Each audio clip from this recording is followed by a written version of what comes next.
All right. Thank you so much for joining us today, Logan. As everyone knows, Logan is one of the most well-respected and known economists and strategists in the mortgage industry. So we are super excited to have him join us to talk about the state of the industry halftime report, some of the top trends and data points and opportunities that lenders and loan officers can bring to the market today. So Dave, anything you'd add to kind of context here?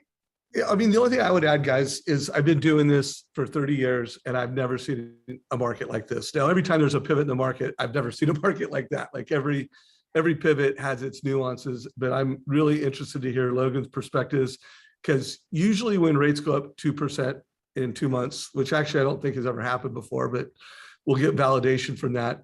But everybody's just hurting.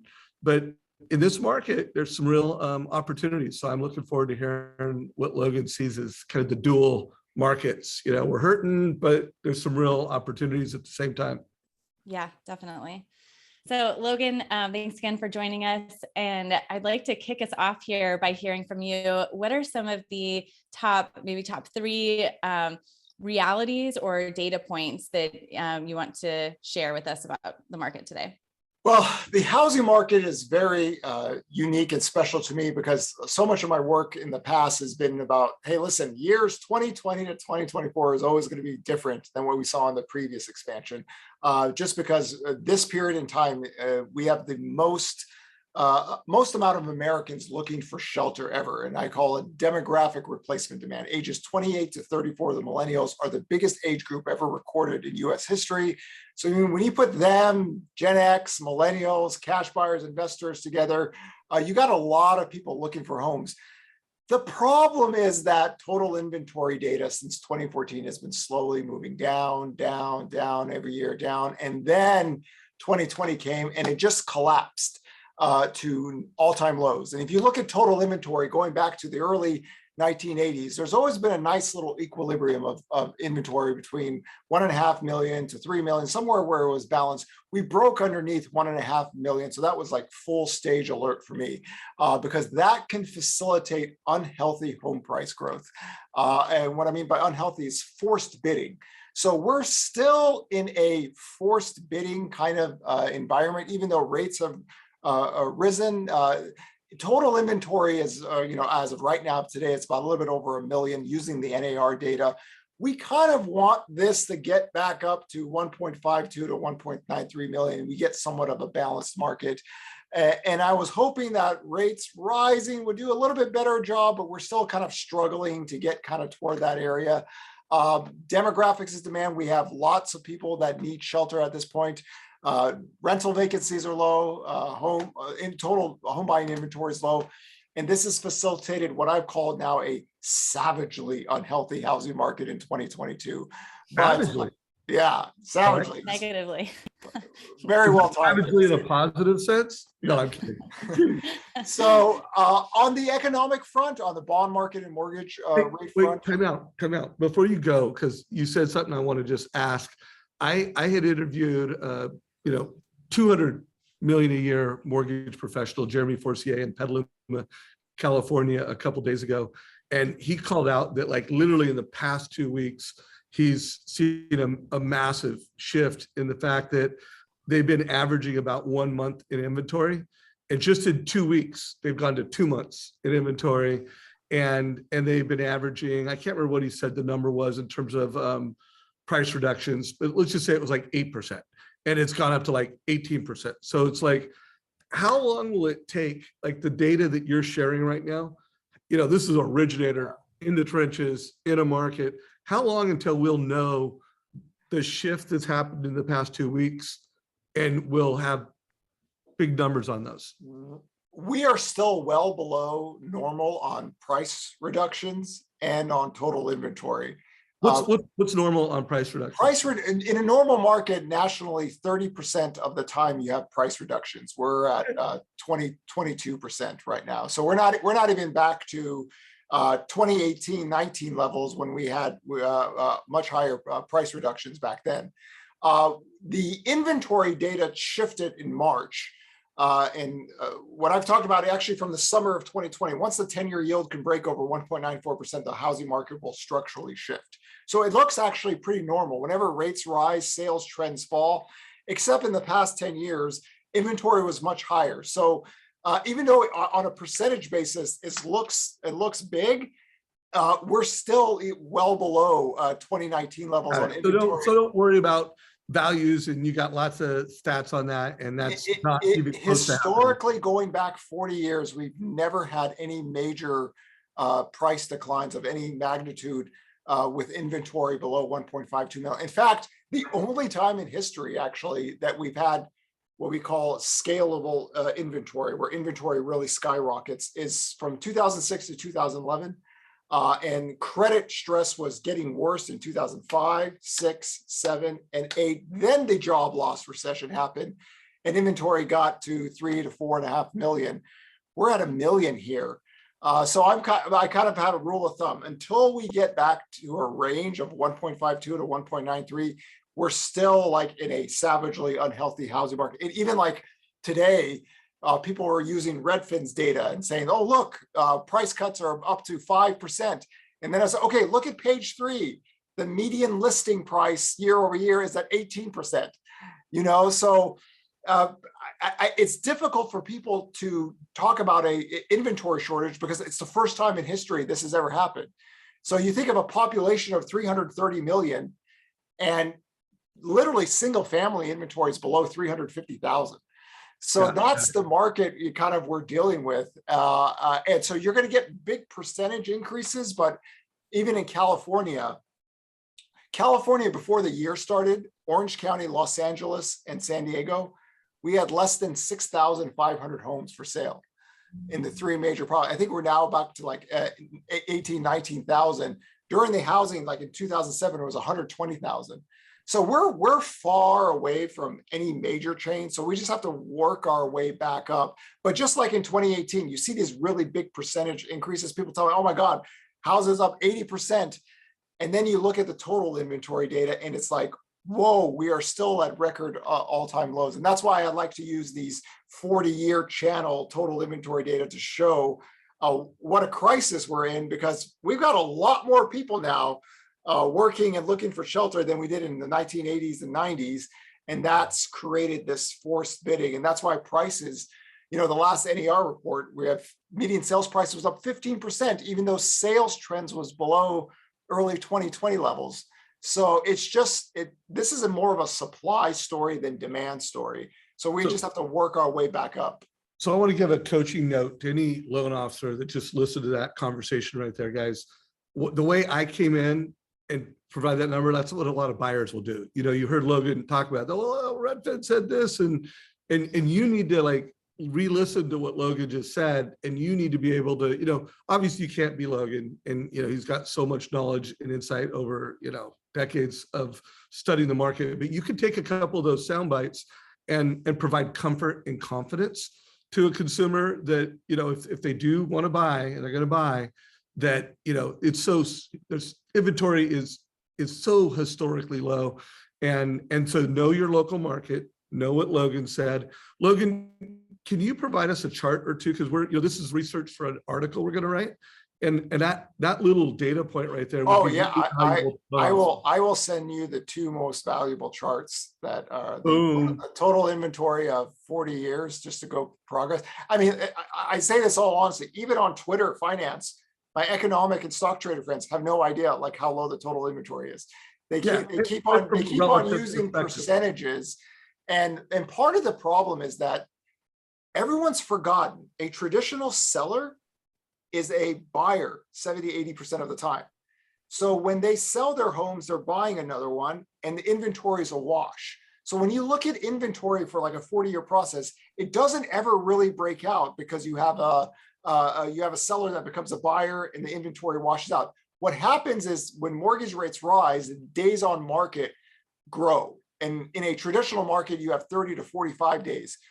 We're at like 13 days, 16 days, depending on what marketplace. We're still at the teenager levels. I always say when it's a teenager level, it's not good. You want to have the 30s numbers out there. So we're still far away from even being normal. Even with we literally had a 3% increase in mortgage rates from the very lows that we had at 2.5% to 5.5%. That's never happened in history, let alone the 2%. So Logan, you have given us like so many stats and facts. I'd love to know what you think, if there were one or two opportunities for lenders and loan officers in the market right now. I just would love to know how your mind works and what you think a couple of the biggest opportunities are. Well, now, traditionally speaking, I was a loan officer for 24 years before I retired. Whenever there is a down cycle, that's your best opportunity, because there are a lot of people who do not make it. And traditionally, the refinance camp people are gone. You have to be able to acquire your clients' trust, because what I've always used to do is whenever rates rise and the purchase market was at higher rates, I say, guys, listen, there's going to be a time where you're going to refinance when rates go lower. So we need to prep for that. And in 2017 and 18, when rates were going up higher, every purchase client was, okay, when rates come down, I'll get you as soon as we get to a certain point, I'll let you know. You have to establish that relationship with your client even more now, because technology has changed everything, and your client will be bombarded as soon as they take that credit report. You're going to have multiple people coming after you. So you have to develop a specific relationship to where your client trusts you, and just you can take care of him when rates go lower. And traditionally speaking, the clients will, go with the person that they trust over time, rather than rate shopping, because, so a lot of times that gets a little bit too hectic. And even the government doesn't understand why rate shopping isn't more popular. But I mean, when you have to go through the process, if you find somebody you can trust that'll take care of you over the years, this is the time where you separate yourself versus the competition, which a lot of the competition won't even be here. So to get that next stage higher, or look for the next 5 or 10 years, this is your opportunity. But if you don't take it, trust me, technologies, and they will grab your clients as soon as rates go lower, and then you lose that person. So that's when I first started, we had trans boxes and faxes and things that used to take. Now there's no excuse. Productivity for loan officers are unbelievable now. You could get loans done like this, so you have more time to be yourself for your clients, or even to go out there and get more clients during this time. But you can't do that when the refinance market is booming and the purchase market is booming. We just had the two biggest origination years in history. Okay, so this is the period in time when rates rise that you can separate yourself for the next cycle. And we've had this time in and time again. Rates go up, rates come down, rates go up, rates come down. And right now there's a lot of loans being done at higher rates. That's future supply for the next refinance. But again, you got to acquire that client and keep them for the rest of your life. And if they trust you, it's good. So this is the time you prep that for that future rate hike or rate cut.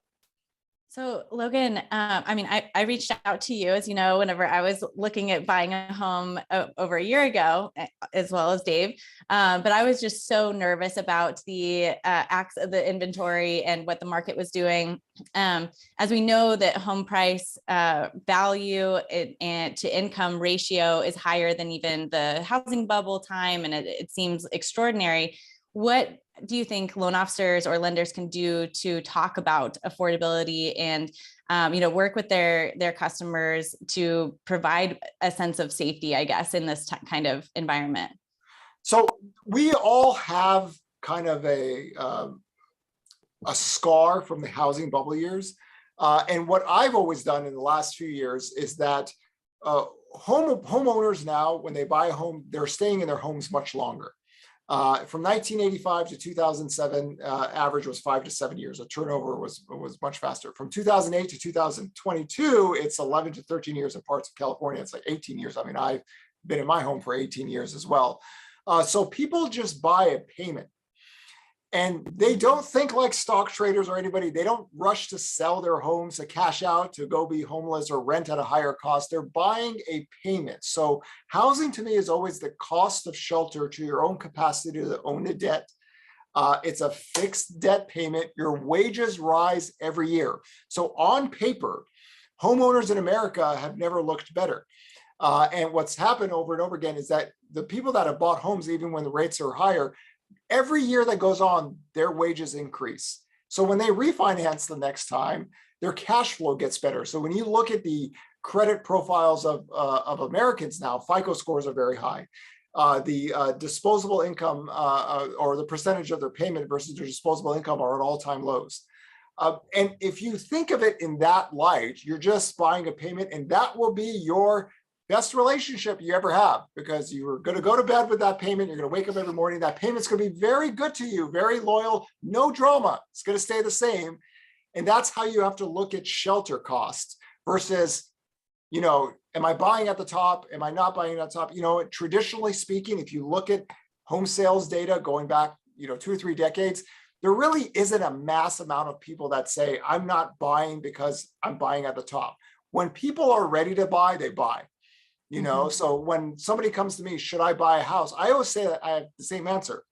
If you're asking me permission or need it, I'm going to tell you should buy, you're not ready.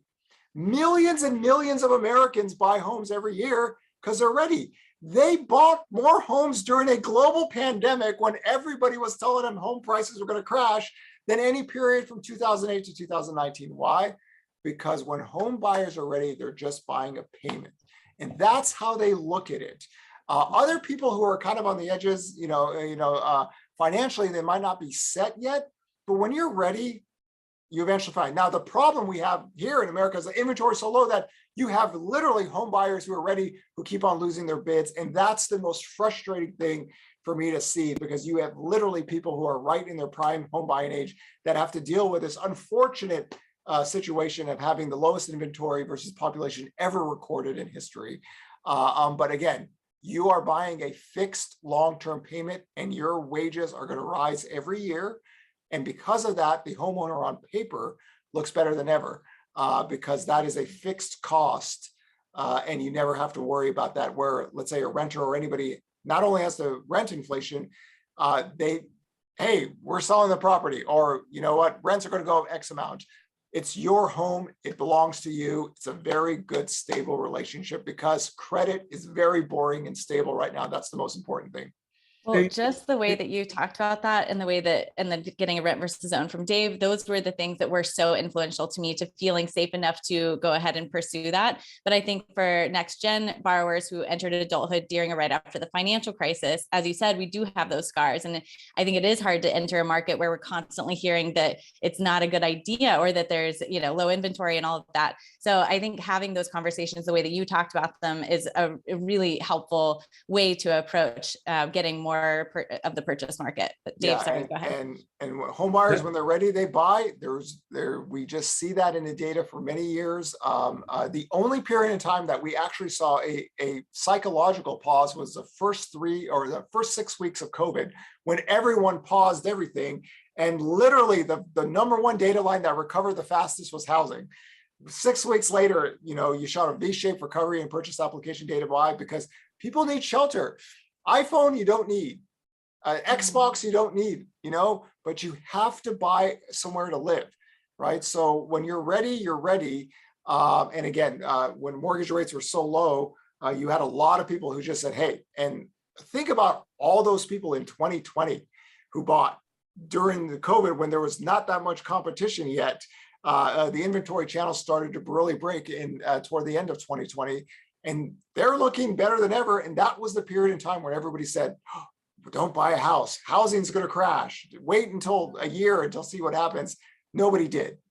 Buyers are traditionally people that make good enough money to acquire that debt, and they typically buy every year. This is why millions and millions of Americans buy homes every year. It's very rare after 1996 to have even home sales below 4 million, even on monthly prints. So that's just a traditional cycle. Do you have a data point on that you could provide on just home sales in units? Because so much of the data I see is volume, and I love units, how many families. So we would love an image on that. We'll, of course, source HousingWire. I told Colin, when I did my interview with him a few days ago, that when Kristen and I get through the first draft of this, we'll give you guys a link, and anything you want to add from content or data, we would love you guys involved in this article. So I actually have to jump in a minute, but I do have one more question. So one of the things I've seen in a lot of my loan officer interviews lately, and just the conversations I'm having with loan officers, one loan officer said it kind of funny. He said, I feel like every loan I'm closing right now, I'm baking this apple pie, this big apple pie that I'm going to be eating in a year or two. And it's not going to just be one, for every loan I do now, it's not going to just be one loan a year or two from now. It's going to be 2-3 loans. Anyways, that apple pie analogy cracked me up. But I'm seeing loan officers, especially with like move up families, where they're saying, hey, option A is the home you're in. Option B is that move up, and usually it's a rate that's like 5-something%, not a rate they like. And then they're saying, and then at some point rates are going to go down, and they're not committing to that. They're just showing column 3, which is the future, that rates are going to be down. So with knowing that loan officers are doing that, let's give them some adult supervision, if you don't mind. What would be the period of time in which they might want to talk about that, and what would be a responsible rate to put for that future rate? Well, traditionally, I always like to talk about payments and not rates, because the payment actually, and how I always, that rate is going to get them to the payment. So they're going to show the payment, but you got to put a rate in for the future to show the payment difference. Yeah. Now, historically speaking, rates have fallen after every expansion and recession going out. Now, what's occurred is usually it's a 2% plus move. It's going to be extremely difficult this time around. So down to something that starts with a 3. I mean, 3.5. But if you take the lowest point of this previous expansion, it was 2.5%. So you're looking at like 1/4 to 0.5% mortgage rate. So that might not be a realistic look, but definitely the 3s and 4s are always in play, just because if the economy just gets weaker toward the second half of this year, we're going to have mortgage rates in the 4s very easily. For a lot of people that bought homes at 5.5%, you literally can already have a 1% reduction in rates. So you always want to try to look at historical cycles and see how far mortgage rates go up, how far the bond market. And I always look at it, and I'll give you guys this chart. I've always been a bond market person. So if you look at when I was born in 1975, I look at the 10-year yield and I look at mortgage rates. I never talk about the mortgage-backed security market. Mortgage rates and bond markets have moved in tandem since 1975, since we have the data. So when the bond market starts to retreat as the economy gets a little bit weaker, rates typically fall for it. I think there's a lot of confusion that the Federal Reserve is really artificially keeping rates low, and that the downtrend for 4 decades isn't valid just because of quantitative easing. No, it's basically the bond market, really. So if you look in the future, 3 to 4s is always in play. 3 to 4s might be even in play this year if the economy gets weaker a little bit later on. So let me make sure I heard what you said.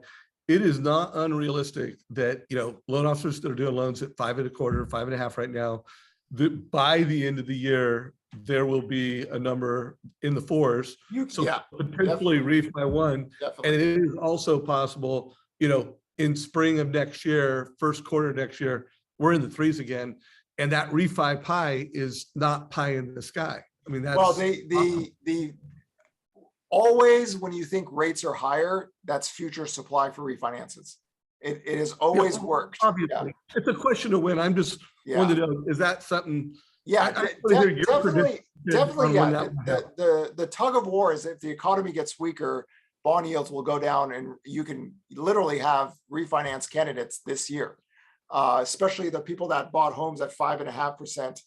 You can easily get 4.75. I mean, we almost cracked under 5% just recently with some of the products. So the mortgage market can get wild, but yes, 4s are definitely in play, not only at the end of this year, but next year and even the year after. So you have to look at it in that light, that's always traditionally been the case And for those that think that mortgage rates could get to kind of 8 to 9%, that's not the case.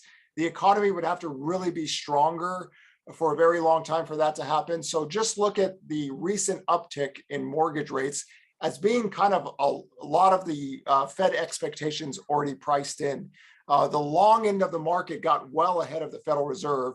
And the question is, does the Federal Reserve even get to the point that they can raise rates to what the market is priced in? So economy gets weaker, rates could be in the fours, even toward the end of this year. So one last question, and then Kristen, I'll let you wrap it up with Logan whenever you wrap it up, because I could talk for you all day long, brother. I mean, you're a wealth of knowledge. But one last question I have, if there was one opportunity that if you were talking to thousands of loan officers and lenders and this market that we have right now, what is the one opportunity that they should be thinking about and they should be focused on?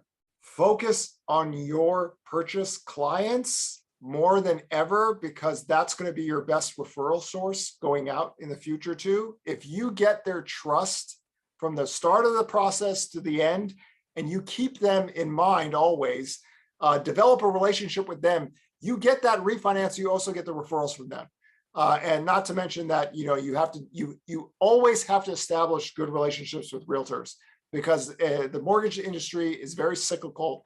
You have booms and busts with the refinance, but you have to develop a good relationship with realtors, and you have to develop a even better relationship with your clients now, because the market has changed in the sense that you have a lot of competitors. And so they will take your clients from you if you don't secure them. So it's much different than it was in the 1990s and even the early part of this century. So every single purchase, look at that as the golden egg, and develop that relationship. So by the way, I agree. The only thing I would add on to that, and I would love your thoughts on this, is that the biggest cost for a mortgage company and a lender is not loan officer comp, it's lost loans. It's they have databases and they're losing loans. They meet with the borrower and they pre-qualify them and they turn it down, but they could have funded it. That happens. Or they, they had a really good conversation, but that customer did loan someone else. They didn't convert it. And so I feel like if you obsessed over your customer database and didn't lose loans, Sales Boomerang, Mortgage Coach, HomeBot, there's all kinds of technology now. What are your thoughts on that? And also, why is the industry so obsessed with the new client? And, I literally think that most loan officers and lenders spend 10 times more money and time chasing new people versus don't lose the people you got. Any thoughts on that? My father is still working in the mortgage industry, and he has done very well by referrals and taking care of his clients. He is not a marketer. He does not spend a lot of money on marketing, going after new clients. He has just based his, almost 35-year career on his own clientele base, with very, very minimal marketing to get new clients. So he's shown me that if you take care of your own clientele base, you will be rewarded in the end. If you are in the dogfight for everything new, boy, that's a lot of time and money. And if that's taken away from something you have for sure, that's a risk. And watching him do it for so many years, just one client of his spawned 387 clients throughout his lifetime, just because he's established such a good relationship. You could be mindful of the future, but not at the cost of the present moment. And your clientele base right now, you need to take care of them always, because they will be there for you, or you want to get in a dogfight with a lot of other people. So whatever you have, you better cherish it, because if you don't, other people will come in. So you have to spend an equal amount of time on them if you want to be aggressive and going after new, but you can't lose them because that's a big no-no. So you totally agree. Like let's spend at least half our time on our customer database versus shining new shiny lights and new relationships. You agree? When I did it, it was at least 75, 80%. Do you guys at HousingWire have any research on what percentage of time lenders and loan officers, money and time they spend new versus existing? I don't know if HousingWire has that. Real Trends, I think, has stuff, but I think that's more for brokers, for real estate brokers. Okay, I was just curious if anything came to mind. Well, Kristen, I kind of hogged the last part of this, but No, it's been so good. And I'm gonna let you and Logan. this is right up my alley. So, I mean, yeah, just talking about the distrust in the market and focus on purchase business. This has been, all of it has been fascinating. One thing I'll mention is that I think I've been looking a lot lately at the growing distrust in all industries and how, especially next gen millennials have increasing distrust in all institutions, government, faith, institution, everyone, including the financial industry. And I think that's playing a big role in the way that people are like, you talked about how borrowers or buyers are going to buy when they're ready. But I think there's a lot of people that would buy or enter the market if they didn't have this level of distrust, or they're more flaky with who they're choosing to go with. Would you agree with that? If that's the case with the borrower, then it's the loan officer's fault for not creating a safe place for them to feel. And a lot of times in any industry that's sales driven, customers have this notion that it's the same sales spin. Always. They hear it from everyone. So that's part of the reasons why there's not a lot of trust. Politicians, salesmen, they all sound alike, right? You have to develop a personal relationship with each customer. And also, if you're looking at it like you look at a friend, and each friend is going to be different, right? And the more personal you get, the more trust over time. The more salesman type you get, you can maybe close a few deals more, but it just, I've always thought the people that were really successful in the industry, they knew their clients well, and they got that trust right away. So first impressions are always the most important. And if you can make them believe that you are looking out for their own interest all the time, traditionally speaking, a lot of people don't shop around for rates, but if they feel like there's a connection there, they'll have faith in trusting you to take care of them. And then that's a lot less work for you in the future. But that means you have to be able to spend time and emotionally get involved with your client. And you don't let that go, because a lot of people, they get a client, they let it go. They don't do anything, right? They let that go. So they think that, wait, 2 years from now, they'll remember me. No, it doesn't work that way. So I've always thought that's the key. Definitely. And I think especially for a more distrusting population, we're going to be your best advocates and referral partners if we do trust you, so building that relationship, like you said, maybe it takes a little bit extra time, but it pays off, I think, dividends whenever you build that trust. So yeah, totally agree. Well, thank you so much, Logan, for taking the time. This has been absolutely fascinating, and really appreciate your contribution here. My pleasure. It's great to see you. Good to see you.